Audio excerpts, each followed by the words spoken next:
ఇంకా పొద్దుగా లేచి పళ్ళ పుల్ల కోసం సర్చ్ చేసినాం మామ. ఇంకా కట్ట మీద దొరికింది.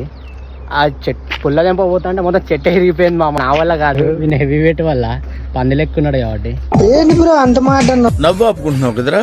ఇంకా సిద్దిపేట వ్యూ చూద్దామని బైక్ తీసుకొని బయలుదేరిపోయినాం మామ. ఇంకా సిటీ వ్యూ చూస్తుంటే దిల్ ఖుషి అయిపోతుంది మామ. ఇంకా మనం ఏడికి పోయినా బుద్ధి మాత్రం పోదు మామ పాన్ తినడం. ఇక ఇంటికి వచ్చేసి తిని రిలాక్స్ అయిపోయినాం మామ. ఇంకా మా తమ్ముడు నైట్ వ్యూ బాగుంటదని కొమ్మడి చెరువుకి తీసుకొచ్చేసిండు మామ.